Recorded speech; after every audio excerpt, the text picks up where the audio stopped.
Hello friends, आप सभी का स्वागत है हमारे यूट्यूब चैनल विजार्ड क्लासेस पर। दोस्तों, ये जो क्लास है एसटीईटी कंप्यूटर साइंस और बीपीएससी कंप्यूटर साइंस की क्लासेस है। ठीक है, तो हमारा जो है फर्स्ट क्वेश्चन है वो है a computer can not boot if it does not have. Option A है कंप्यूटर, ऑप्शन बी है लोडर, ऑप्शन सी है ऑपरेटिंग सिस्टम, ऑप्शन डी है असेंबलर।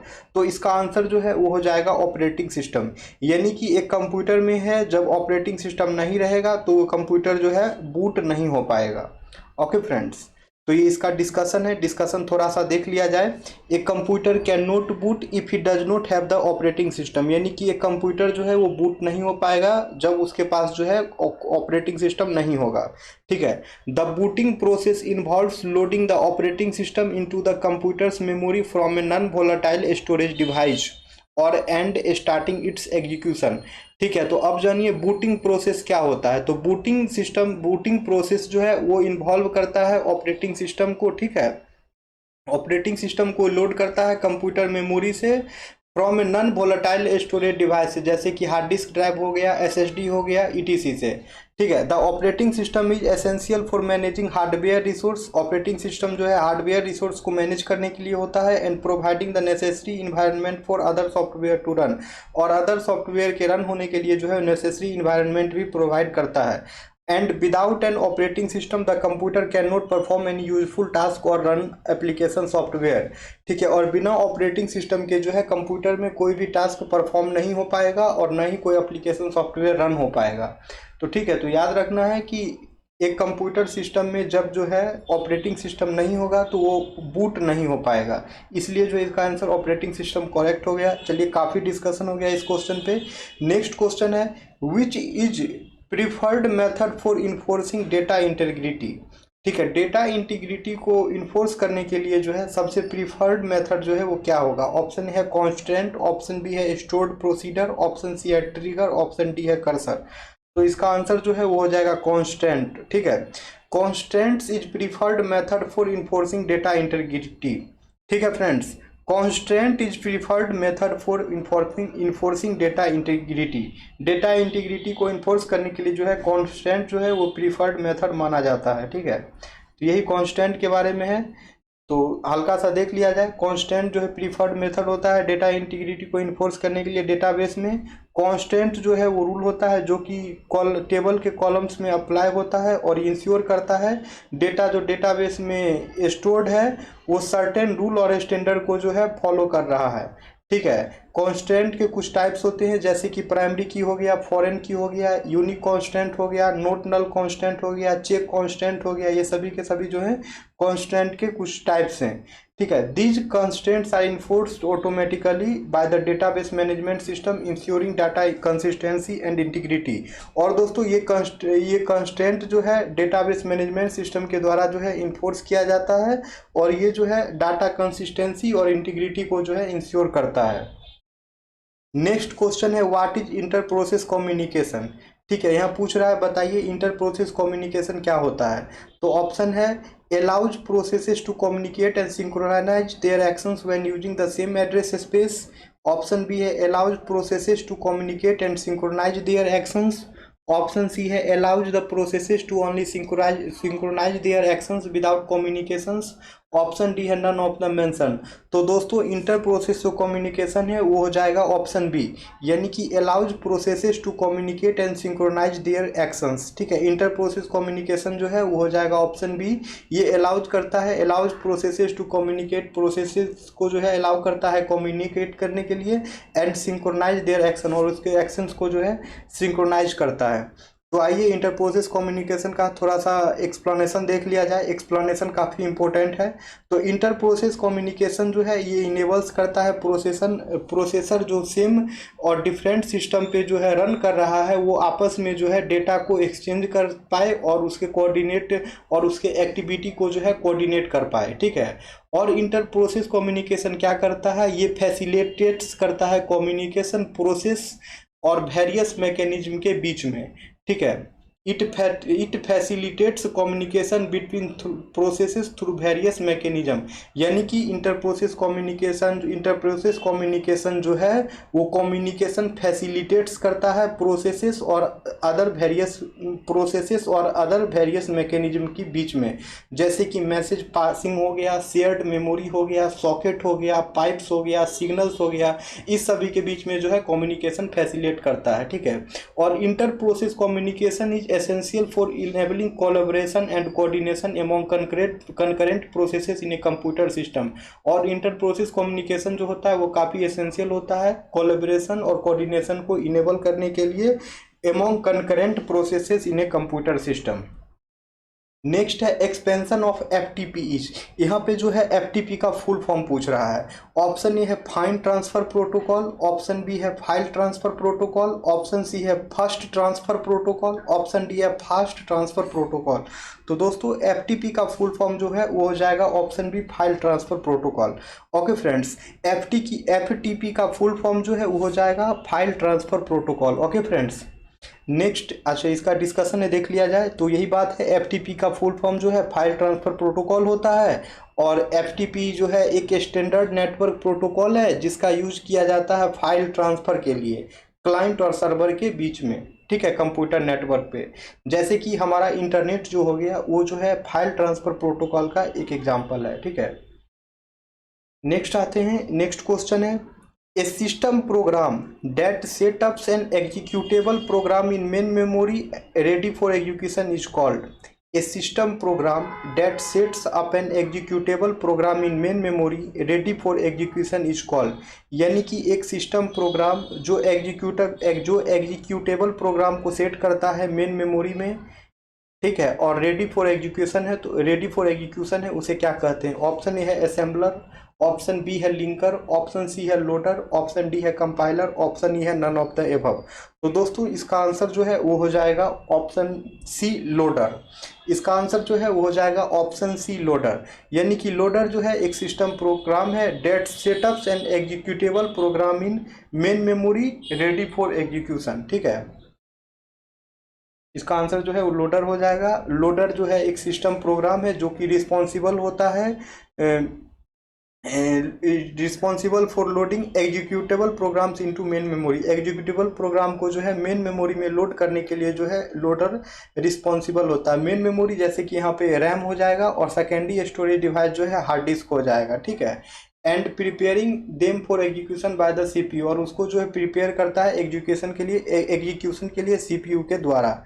ठीक है, ये जो है लोडर का काम होता है। ठीक है फ्रेंड्स, तो लोडर जो है एक सिस्टम प्रोग्राम है जो कि रिस्पॉन्सिबल होता है for loading executable programs into main memory from secondary storage. ठीक है, तो एग्जीक्यूटेबल प्रोग्राम को जो है मेन मेमोरी से सेकेंडरी स्टोरेज में स्टोर करने के लिए, लोड करने के लिए जो है रिस्पॉन्सिबल होता है और उसको जो है प्रिपेयर करता है एग्जीक्यूशन के लिए रेडी होने के लिए। ठीक है, और लोडर जो है ये डिफरेंट तरह के और भी टास्क परफॉर्म करते हैं, जैसे कि मेमोरी एलोकेशन हो गया, री एलोकेशन ऑफ प्रोग्राम कोड हो गया, डेटा हो गया, और प्रोग्राम एग्जीक्यूशन को जो है इनिशियलाइज करता है। ठीक है दोस्तों, तो लोडर जो है और कौन से टास्क परफॉर्म करते हैं? तो लोडर जो है मेमोरी एलोकेशन का टास्क परफॉर्म करता है, री एलोकेशन ऑफ प्रोग्राम कोड का टास्क परफॉर्म करता है। ठीक है, और प्रोग्राम एग्जीक्यूशन को जो है इनिशियलाइज करता है। ठीक है, तो लोडर्स के बारे में इतना कुछ हो गया। नेक्स्ट क्वेश्चन है which of the flowing gives a logical structure of the database graphically. Which of the flowing gives a logical structure of the database graphically. ठीक है, तो इसमें पूछ रहा है दिए गए ऑप्शंस में से जो कौन सा ऑप्शन है जो कि डेटाबेस के लॉजिकल स्ट्रक्चर को जो है ग्राफिकली दिखाता है। ऑप्शन ए है एंटिटी रिलेशनशिप डायग्राम, जिसको कि शॉर्ट में हम लोग ER डायग्राम भी कहते हैं। ये क्वेश्चन जो है DBMS का है दोस्तों। ठीक है, नेक्स्ट है एंटिटी डायग्राम, नेक्स्ट है डेटाबेस डायग्राम, फिर नेक्स्ट है आर्किटेक्चरल रिप्रेजेंटेशन। तो इसका आंसर जो है वो हो जाएगा ऑप्शन ए एंटिटीशिप रिलेशन डायग्राम। ठीक है, एंटिटी रिलेशनशिप डायग्राम इसका आंसर हो जाएगा। एंटिटी रिलेशनशिप डायग्राम में जो है दोस्तों लॉजिकल स्ट्रक्चर को जो है डाटाबेस में ग्राफिकली दिखाया जाता है। ठीक है, अब है एंटिटी रिलेशनशिप डायग्राम के बारे में, तो देखिए क्या है। तो इंटिटी रिलेशनशिप डायग्राम जो है दोस्तों, ये जो है ग्राफिकल रिप्रेजेंटेशन प्रोवाइड करता है डेटाबेस में लॉजिकल स्ट्रक्चर का, ठीक है। और ये क्या करता है, it illustrate the entities such as object, concept और थिंग। और ये जो है इंटिटी को इलस्ट्रेट करता है, जैसे कि ऑब्जेक्ट हो गया, कॉन्सेप्ट हो गया, थिंग हो गया, इस सभी को जो है इलस्ट्रेट करता है with in the database and the relationship between them, ठीक है। डेटाबेस के विद इन में जो है इंटिटीज जैसे कि ऑब्जेक्ट, कॉन्सेप्ट, थिंग्स, ये सभी को जो है ये इलस्ट्रेट करता है एंड रिलेशनशिप बिटवीन देम, और उसके बीच में जो है रिलेशनशिप को क्रिएट करता है। नेक्स्ट है file type can be represented by, ठीक है। नेक्स्ट क्वेश्चन है file type can be represented by. File type को जो है किस चीज़ से रिप्रेजेंट करते हैं, किस नाम से रिप्रेजेंट करते हैं। ऑप्शन ए है फाइल नेम, ऑप्शन बी है फाइल एक्सटेंशन, ऑप्शन सी है फाइल आइडेंटिफायर, ऑप्शन डी है नन ऑफ द मेंशन, ठीक है दोस्तों। तो फाइल टाइप को जो है हम लोग रिप्रेजेंट जो करते हैं वो करते हैं आपका फाइल एक्सटेंशन से, ठीक है दोस्तों। फाइल टाइप को जो है रिप्रेजेंट किया जाता है फाइल एक्सटेंशन से, ठीक है फ्रेंड्स। फाइल टाइप को जो है रिप्रेजेंट किया जाता है फाइल एक्सटेंशन से। नेक्स्ट क्वेश्चन है which of the following are loaded into main memory when the computer is booted. Which of the following are loaded into main memory when the computer is booted, ठीक है friends. जब computer को boot किया जाता है तो main memory में जो है इन सभी ऑप्शंस में से जो है क्या लोड होता है। ऑप्शन ए है internal command instruction, option B है external command instruction, option C है यूटिलिटी प्रोग्राम, ऑप्शन डी है word processing instruction, option E है नन ऑफ द एबव, ठीक है दोस्तों। तो इसका आंसर जो है वो हो जाएगा इंटरनल कमांड इंस्ट्रक्शंस। इसका आंसर जो है इंटरनल कमांड इंस्ट्रक्शन हो जाएगा, ठीक है। यानी कि इंटरनल कमांड इंस्ट्रक्शन जो है लोड होता है मेन मेमोरी में जब कंप्यूटर को बूट किया जाता है, ठीक है दोस्तों। इंटरनल कमांड इंस्ट्रक्शन जो है ये मेन मेमोरी में लोड होता है जब कंप्यूटर सिस्टम को जो है बूट किया जाता है, ठीक है। नेक्स्ट क्वेश्चन है the data structure used for file directory is called. The data structure used for file directory is called. वो डेटा स्ट्रक्चर बताइए जिसका यूज जो है फाइल डायरेक्टरी के लिए किया जाता है।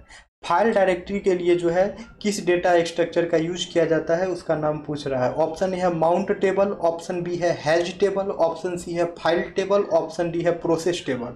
तो दोस्तों इसका आंसर जो है वो हो जाएगा ऑप्शन बी हैज टेबल। इसका आंसर जो है वो हो जाएगा option B has table.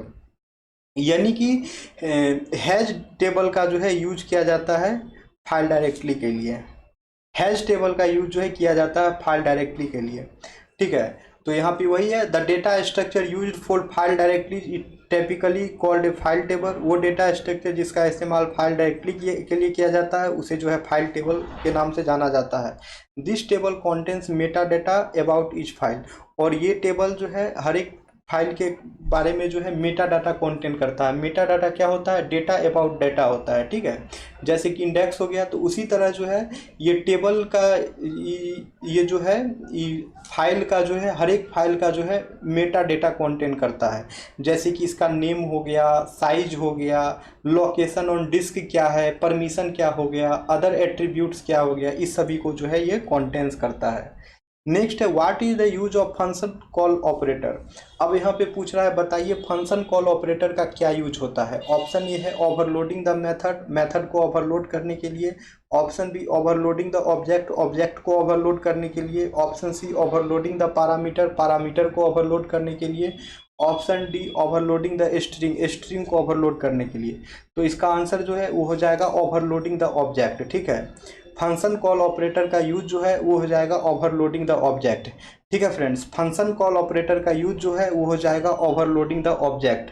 Next question है the principle of locality of reference justify the use of. Next question है the principle of locality of reference justify the use of. यानी कि principle of locality of reference जो है वो क्या justify करता है। ऑप्शन ए है डीएमए, ऑप्शन बी है वर्चुअल मेमोरी, ऑप्शन सी है पोलिंग, ऑप्शन डी है कैश मेमोरी। तो दोस्तों इसका आंसर जो है वो हो जाएगा कैश मेमोरी, ठीक है। The principle of locality of reference जो है वो जस्टिफाई करता है कैश मेमोरी को, ठीक है दोस्तों। Principal of locality of reference जो है वो जस्टिफाई करता है कैश मेमोरी को, ठीक है। कैश मेमोरी क्या होता है आप लोग जानते ही होंगे, नहीं जानते होंगे तो फिर नेक्स्ट क्लास लाएंगे उसमें बता दिया जाएगा, ठीक है। अब है the PC gets incremented. PC जो है कब इंक्रीमेंट होता है। Option A after the instruction decoding के बाद, after the IR instruction gets executed, IR instruction execute होने के बाद, आफ्टर द फेच साइकिल होने के बाद, ऑप्शन डी है नन ऑफ द मेंशन।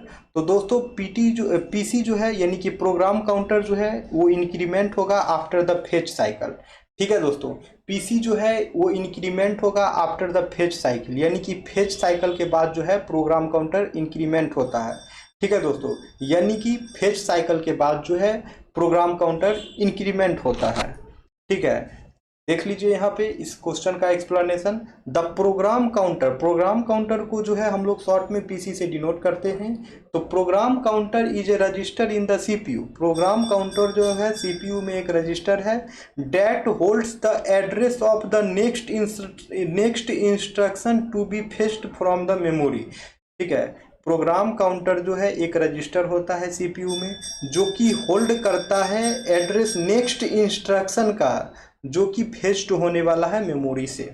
क्या करता है प्रोग्राम काउंटर? तो प्रोग्राम काउंटर एक रजिस्टर होता है सीपीयू में जो कि नेक्स्ट इंस्ट्रक्शन का एड्रेस जो है होल्ड करता है। ठीक है, to be fetched from memory, जो भी जो है मेमोरी से फेच होने वाला है उस नेक्स्ट इंस्ट्रक्शन का जो है ये एड्रेस होल्ड करता है। After the fetch cycle the PC gets incremented to the point to the address of the next instruction preparing for the next fetch cycle. ठीक है, एक फेज साइकिल कंप्लीट हो जाने के बाद जो है प्रोग्राम काउंटर इंक्रीमेंट हो जाता है नेक्स्ट एड्रेस इंस्ट्रक्शन के लिए। ठीक है, नेक्स्ट इंस्ट्रक्शन जो है फेच होने वाला है उसके लिए जो है ये प्रिपेयर हो जाता है। This process allows the CPU to sequentially fetch and execute instruction in a program. और ये प्रोसेस जो है सीपीयू को जो है सीक्वेंशियली अलाउ करता है फेच और एग्जीक्यूट करने के लिए इंस्ट्रक्शन इन ए प्रोग्राम। ठीक है, नेक्स्ट है which operator works only with the integer variable. कौन सा ऑपरेटर जो है जो सिर्फ इंटीजर वेरिएबल के साथ ही वर्क करता है? ऑप्शन ए है इंक्रीमेंट ऑपरेटर, ऑप्शन बी है डिक्रीमेंट ऑपरेटर, ऑप्शन सी है both increment and decrement operator, option D है बाइनरी ऑपरेटर। तो दोस्तों इसका आंसर जो है वो हो जाएगा both increment and decrement operator. ठीक है दोस्तों, इसका आंसर जो है both increment and decrement operator हो जाएगा।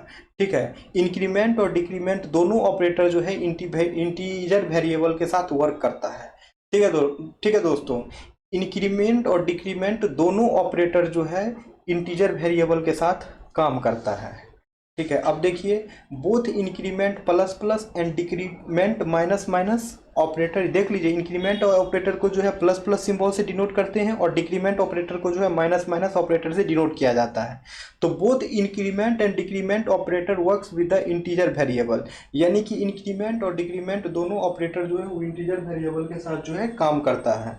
ठीक है, these operators are used to increase और decrease the value of integer variables by one respectively. तो ये जो इंक्रीमेंट और डिक्रीमेंट ऑपरेटर जो है ये क्या करता है? तो ये इंटीजर वेरिएबल को इंक्रीज और डिक्रीज करता है बाय वन से। ठीक है, they are unary operator and can be applied to integer variables directly. तो दोस्तों ये जो इंक्रीमेंट और डिक्रीमेंट ऑपरेटर जो है ये होता है यूनरी ऑपरेटर। ठीक है, जो कि अप्लाई इंटीजर वेरिएबल्स पे डायरेक्टली हो जाता है। क्या होता है इस क्वेश्चन में आपने क्या सीखा कि इंक्रीमेंट और डिक्रीमेंट ऑपरेटर जो है वो होता है यूनरी ऑपरेटर, और यूनरी ऑपरेटर जो है इंटीजर वेरिएबल्स पे जो है डायरेक्टली अप्लाई हो जाता है। तो इसलिए हमारा आंसर जो है इस क्वेश्चन का both increment and decrement operator होगा जो कि इंटीजर वेरिएबल के साथ वर्क करता है। नेक्स्ट क्वेश्चन है thrashing can be avoided if. Thrashing को जो है एवॉइड किया जा सकता है। The pages belonging to the working set of the program are in main memory, जो कि ठीक है, ऑप्शन बी है the speed of the CPU increased, CPU के स्पीड को इंक्रीज करके। ऑप्शन सी है the speed of IO processor increased, IO processor के स्पीड को इंक्रीज करके। ऑप्शन डी है all of the above, option E है नन ऑफ द एबव। तो दोस्तों थ्रेसिंग को जो है वो अवॉइड किया जाता है ऑप्शन ए के द्वारा। ठीक है, थ्रेसिंग को जो है अवॉइड किया जा सकता है ऑप्शन ए के द्वारा। The pages belonging to the working set of the program are in main memory. ठीक है, thrashing can be avoided if the pages belonging to the work set of the program which are in main memory. Thrashing जो है तब avoid होगा जब pages जो है working set of the program से बिलोंग करेगा और वो मेन मेमोरी में रहेगा तो थ्रेसिंग जो है अवॉइड होगा। ठीक है दोस्तों, तो लिखा हुआ है थ्रेसिंग कैन बी अवॉइडेड और minimize by ensuring that the page belongs to the working set of the program are kept in main memory. तो थ्रेसिंग जो है वो अवॉइड या मिनिमाइज तब हो सकता है जब वर्किंग सेट प्रोग्राम जो है page belonging to the working set program, जो पेज वर्किंग सेट प्रोग्राम से बिलोंग कर रहे हैं उसे मेन मेमोरी में रख दिया जाए तो थ्रेसिंग अवॉइड हो जाएगा। ठीक है दोस्तों, जो पेज जो है वर्किंग सेट प्रोग्राम से बिलोंग कर रहा है अगर उसे मेन मेमोरी में रख दिया जाए तो थ्रेसिंग जो है अवॉइड हो जाएगा, थ्रेसिंग जो है मिनिमाइज्ड हो जाएगा। When the working set of a program is in main memory, the system can efficiently execute the program without excessive swapping of pages between main memory and secondary storage, which leads to thrashing। ठीक है, अब यहाँ पे क्या है कि जब working set program जो है जब वो मेन मेमोरी में रहेगा तो सिस्टम जो है उसे डायरेक्टली एग्जीक्यूट कर लेगा। ठीक है, without excessive swiping of pages between main memory and secondary storage. तो इससे क्या होगा कि स्वाइपिंग का प्रॉब्लम जो है अवॉइड हो जाएगा। ठीक है दोस्तों, increasing the speed of the CPU और द प्रोसेसर में improve overall system performance but may not directly address the threshing issue. ठीक है, एक और यहाँ पे ये भी जान लीजिए, अगर सीपीयू के स्पीड को हम लोग इंक्रीज करते हैं या फिर प्रोसेसर के स्पीड को इंक्रीज करते हैं, इससे जो है ओवरऑल सिस्टम परफॉर्मेंस जो है इंक्रीज हो जाएगा, लेकिन थ्रेसिंग वाले इश्यू जो है इससे इम्प्रूव नहीं होगा। ठीक है, तो थ्रेसिंग कैसे इम्प्रूव होगा ये तो आप जान ही गए हैं अच्छे से। वर्किंग सेट प्रोग्राम के जो भी पेजेस हैं उसे मेन मेमोरी में कैप्ट कर दिया जाए तो थ्रेसिंग को जो है अवॉइड हो जाएगा। नेक्स्ट है which register in the processor is single directional. Which register in the process is single direction. ठीक है, register which register in the processor is single directional. Processor के कौन से रजिस्टर जो हैं वो सिंगल डायरेक्शनल होंगे, प्रोसेसर के कौन से रजिस्टर जो हैं इनमें से वो सिंगल डायरेक्शनल होंगे। ऑप्शन ए है MAR, ऑप्शन बी है MDR, ऑप्शन सी है PC, ऑप्शन डी है टेम्प। इसका आंसर जो है वो हो जाएगा MAR। ठीक है, MAR register in the processor is a single directional. ठीक है, MAR रजिस्टर जो है प्रोसेसर में वो सिंगल डायरेक्शनल है। MAR रजिस्टर जो है प्रोसेसर में वो जो है सिंगल डायरेक्शनल है। ठीक है दोस्तों, और MAR का फुल फॉर्म जो है वो होता है मेमोरी एड्रेस रजिस्टर। ठीक है, याद रखना है मेमोरी एड्रेस रजिस्टर जो है वो सिंगल डायरेक्शनल है। MAR यानी कि मेमोरी एड्रेस रजिस्टर और मेमोरी एड्रेस रजिस्टर जो है वो दोस्तों सिंगल डायरेक्शनल है। ओके, तो देखिए इसका डिस्कशन यहाँ पे, द मेमोरी एड्रेस रजिस्टर यानी कि MAR ये रजिस्टर। ठीक है, मेमोरी एड्रेस रजिस्टर जो है एक रजिस्टर है प्रोसेसर में जो कि होल्ड करता है memory address of the data that needs to be fetched और स्टोर्ड फ्रॉम द मेमोरी। ठीक है, तो मेमोरी एड्रेस रजिस्टर जो है एक रजिस्टर होता है प्रोसेसर में जो कि होल्ड करता है डेटा के मेमोरी एड्रेस को जो कि फेच्ड होने वाला है या फिर मेमोरी में स्टोर्ड होने वाला है या फिर मेमोरी से रिट्राइव होने वाला है। और मेमोरी एड्रेस रजिस्टर जो है वो सिंगल डायरेक्शनल होता है। अभी हमने देखा मेमोरी एड्रेस रजिस्टर जो है दोस्तों वो होता है single directional. Memory address register जो है वो होता है single directional, meaning it is only use to send memory address from the CPU to memory. ठीक है, ये सिंगल डायरेक्शनल होता है, मतलब ये हुआ कि it is only use to send memory, ये जो है सिर्फ मेमोरी एड्रेस को सेंड करने के लिए यूज किया जाता है from CPU to memory, CPU से मेमोरी के बीच में। It does not receive data from memory. ठीक है, और मेमोरी एड्रेस रजिस्टर जो है ये मेमोरी से डेटा को रिसीव नहीं करता है, इसलिए जो है मेमोरी एड्रेस रजिस्टर यानी कि MAR जो है वो क्या है वो सिंगल डायरेक्शनल है। फिर है द मेमोरी डेटा रजिस्टर, फिर जो है एक और जान लीजिए MDR यानी कि मेमोरी डेटा रजिस्टर जो है वो बाई डायरेक्शनल होता है। मेमोरी एड्रेस रजिस्टर जो है वो सिंगल डायरेक्शनल होता है और मेमोरी डेटा रजिस्टर जो है वो बाई डायरेक्शनल होता है and use to send data to and receive data from memory. ठीक है, फिर है प्रोग्राम काउंटर और टेम्प रजिस्टर के बारे में। तो प्रोग्राम काउंटर और टेम्प रजिस्टर जो है ये यूज किया जाता है वेरियस पर्पसेस में CPU में, जैसे कि, और ये जो है प्रोग्राम काउंटर और टेम्प रजिस्टर जो है ये बाई डायरेक्शनल भी हो सकता है। ठीक है, functionality depending upon the architecture, but MAR is specially designed for sending memory address. लेकिन MAR जो है वो सिंगल डायरेक्शनल है और MAR जो है वो स्पेशली डिजाइन किया गया है सेंडिंग मेमोरी एड्रेस को सेंड करने के लिए। ठीक है दोस्तों। नेक्स्ट है how many types are there in the increment या डिक्रीमेंट ऑपरेटर। तो इनकी इंक्रीमेंट या डिक्रीमेंट ऑपरेटर में जो है कितने टाइप्स होते हैं वो यहाँ पे पूछ रहा है। ठीक है, इंक्रीमेंट या डिक्रीमेंट ऑपरेटर में जो है कितने टाइप्स होते हैं वो यहाँ पे पूछ रहा है। Option A 1, option B 2, option C 3, option B 4। ठीक है दोस्तों। तो इंक्रीमेंट या डिक्रीमेंट ऑपरेटर के जो है 2 टाइप्स होते हैं। ठीक है दोस्तों, इंक्रीमेंट या डिक्रीमेंट ऑपरेटर के जो है 2 टाइप्स होते हैं। ठीक है, तो क्या क्या होती हैं, प्रीफिक्स और पोस्टफिक्स, प्रीफिक्स और पोस्टफिक्स। ठीक है, अब है in virtual memory system dynamic address translation. तो वर्चुअल मेमोरी सिस्टम में जो है डायनेमिक एड्रेस ट्रांसलेशन क्या है ये पूछ रहा है। Is the hardware necessary to implement paging, stores pages at a specific location on disk, is useless when swapping is used, is part of the operating system paging algorithm, option is none of the above। इसका answer जो है वो ये हो जाएगा, is the hardware necessary to implement paging, is the hardware necessary to implement paging. Okay दोस्तों, virtual memory system में जो है डायनेमिक एड्रेस ट्रांसलेशन जो है वो एक हार्डवेयर है, नेसेसरी होता है पेजिंग को इम्प्लीमेंट करने के लिए। वर्चुअल मेमोरी सिस्टम में डायनेमिक एड्रेस ट्रांसलेशन जो है वो एक हार्डवेयर है जो कि नेसेसरी होता है पेजिंग को इम्प्लीमेंट करने के लिए। नेक्स्ट है pick out the correct statement. यहाँ पे जो है करेक्ट स्टेटमेंट को चूज करना है। तो इसका करेक्ट स्टेटमेंट जो है वो हो जाएगा ऑप्शन ए, यानी कि increment operator plus plus adds 1 to its operand. Increment operator जो है वो जो है 1 ऐड करता है अपने ऑपरेंड में, ये ऑप्शन जो है सही है। ठीक है, अब है fragmentation of the file system. File system का फ्रेगमेंटेशन में क्या होता है, occurs only if the file system is used improperly. Option B can always be prevented. Option C can be temporarily removed by compaction. Option D is a characteristics of all file system. Option E none of the above। तो fragmentation of file system क्या है, तो वो हो जाएगा can be temporarily removed by compaction।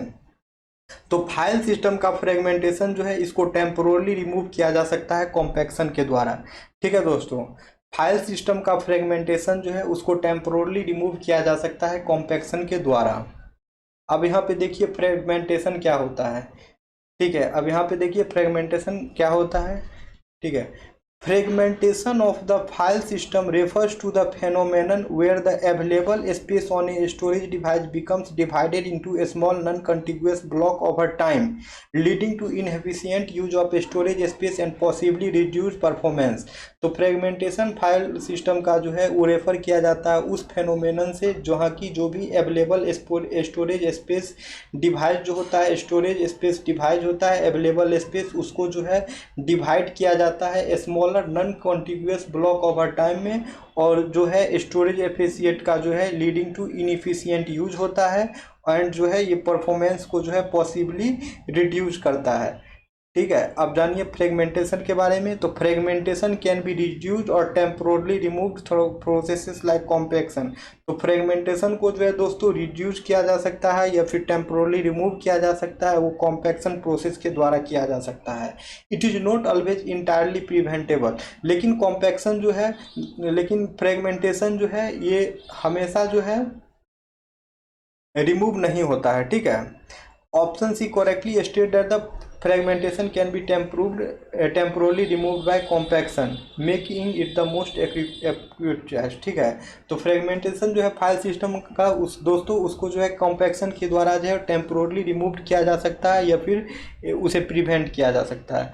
Next question है pick out the correct statement. यहाँ पे जो है करेक्ट स्टेटमेंट चूज करना है। Pre increment is faster than post increment, post increment is faster than pre increment, फिर है pre increment is slower than post increment, फिर है pre decrement is slower than post increment. तो इसका answer जो है वो हो जाएगा option A, pre increment is faster than post increment. इसका आंसर जो है वो हो जाएगा ऑप्शन ए, यानी कि प्री इंक्रीमेंट जो है फास्टर होता है पोस्ट इंक्रीमेंट से। ठीक है दोस्तों, प्री इंक्रीमेंट जो है फास्टर होता है पोस्ट इंक्रीमेंट से। ठीक है, अब यहाँ देख लीजिए क्या है, pre increment generally tends to be faster than post increment in most programming languages because it involves incrementing the value of the variable before using it in a expression while post increment involves incrementing the value after using it in a expression. तो दोस्तों pre incrementation जो होता है, pre increment जो होता है वो faster होता है as compare to post increment in the most programming language, क्योंकि जो है ये इन्वॉल्व करता है incrementing the value of the variable, value of the variable को जो है पहले जो है इंक्रीमेंट करता है, उसके बाद जो है इसे एक्सप्रेशन में ले जाता है, एक्सप्रेशन में यूज करता है, ठीक है। और पोस्ट इंक्रीमेंट में क्या होता है कि ये जो है पहले एक्सप्रेशन में ले जाता है, उस इसलिए जो है incrementing the value after using it in a expression, इसे एक्सप्रेशन में यूज करने के बाद जो ले जाता है, इसलिए जो है ये काफ़ी स्लो होता है, ठीक है दोस्तों। तो क्लियर हो गया कि प्री इंक्रीमेंट जो है फास्टर होता है पोस्ट इंक्रीमेंट से, प्री इंक्रीमेंट जो है फास्टर होता है पोस्ट इंक्रीमेंट से। नेक्स्ट है the entity relationship set is represented in ER diagram as, ठीक है। ईआर डायग्राम में जो है एंटिटी रिलेशनशिप को जो है कैसे रिप्रेजेंट करते हैं, कौन से सिंबल से रिप्रेजेंट करते हैं। ईआर डायग्राम में जो है एंटिटी रिलेशनशिप सेट को जो है कैसे रिप्रेजेंट करते हैं। ऑप्शन ए है डबल डायमंड से, ऑप्शन बी है अनडिवाइडेड रेक्टेंगल से, ऑप्शन सी है डैश्ड लाइन से, ऑप्शन डी है डायमंड से। तो दोस्तों एंटिटी रिलेशनशिप सेट को जो है ईआर डायग्राम में रिप्रेजेंट किया जाता है डायमंड से। एंटिटी रिलेशनशिप सेट को जो है ईआर डायग्राम में रिप्रेजेंट किया जाता है डायमंड से, ठीक है दोस्तों। एंटिटी रिलेशनशिप को जो है रिप्रेजेंट किया जाता है ईआर डायग्राम में डायमंड सिंबल से, ठीक है। तो in a entity relationship diagram the entity relationship set is represented by diamond shape. Entity relationship diagram में जो है दोस्तों एंटिटी रिलेशन सेट को जो है डायमंड शेप से जो है रिप्रेजेंट किया जाता है। This diamond shape denotes the relationship between two entity set, और ये डायमंड शेप जो है ये डिनोट करता है टू एंटिटी सेट के बीच के रिलेशन को। Each diamond typically contains the name of the relationship between the entities it connects, और जितने भी ये डायमंड सिंबल होते हैं वो कॉन्टेंस करते हैं रिलेशनशिप के नेम को, ठीक है, between the entities it connect. Next question है program modularization and source code translation are the activities of.